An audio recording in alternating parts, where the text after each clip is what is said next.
நம்ம ஹீரோவ சாகடிக்கிறதுக்காக ஒருத்தவன் பாமான்னு தந்து அவரோட கார்ல ஃபிக்ஸ் பண்றான். அவன் பாட்டுன்னு தந்து ஜாலியா வந்து ஃபிக்ஸ் பண்ணிட்டு ஹீரோ செத்துருவான்டான்னு சொல்லிட்டு வண்டி எடுத்துட்டு போயிட்டுருக்கான். டைமரும் கொஞ்சம் கொஞ்சமா வந்து பார்த்தீங்கன்னா கம்மியாயிட்டேன்னு தந்திருக்கு. இந்த சீன் நம்ம ஹீரோ கார் ஓட்டிக்கிட்டே போகும்போது அவருடைய காருக்குள்ள ஒரு பூச்சியும் தந்திருக்கு.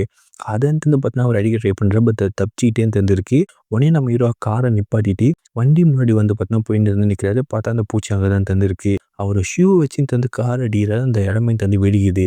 அங்க இருக்கவன் வந்து பார்த்தீங்கன்னா, ஹீரோ செத்துட்டான் அப்படி சொல்லிட்டு வந்து நெனைக்கிறான். பார்த்தா நம்ம ஹீரோக்கு எதுவுமே தந்து ஆகல. அந்த பூச்ச சாவடிச்சுட்டாரு. பரவால்லடா நீ செத்து என் உயிர காப்பாத்திட்டேன்னு சொல்லிட்டு அந்த பூச்சிகிட்ட இருந்து வந்து சொல்றாரு. அடுத்த நாளுமே தந்து நம்ம ஹீரோவ சாவடிக்கிறேன்னு தந்து பார்க்குறாங்க. நம்ம ஹீரோ இந்த தடவ கார்ல போயிட்டே இருக்கும்போது, பின்னாடி ஒரு மிலிட்டரிக்காரன் வந்து பார்த்தீங்கன்னா, துப்பாக்கியால நம்ம ஹீரோ வந்து பார்த்தீங்கன்னா சுட்டுக்கிட்டு தந்திருக்கான். நம்ம ஹீரோ மேல தந்து பண்ணல, டயருமே தந்து பண்ணல. பெட்ரோல் இருக்கிற இடத்துல வந்து பார்த்தா அந்த துப்பாக்கி தந்து பார்த்தீங்கன்னா ஹோல்ஸ் போட்டு, பெட்ரோல் தந்து லீக் ஆயிட்டே தந்திருக்கு.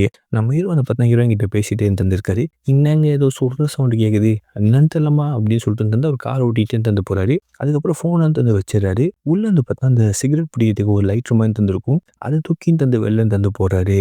அந்த பெட்ரோல் லீக் ஆச்சுல்ல, அதுலேருந்து வந்து பார்த்தீங்கன்னா நெருப்பு தந்து பட்டு, சமயம் தந்து எரிஞ்சிட்டு தந்திருக்கு. அந்த மிலிட்டரிக்காரன் மேல அந்த நெருப்பு பட்டு தந்து அவன் அங்கேயே தந்து முடிஞ்சிச்சு அவன் அவன் சோலியுமே.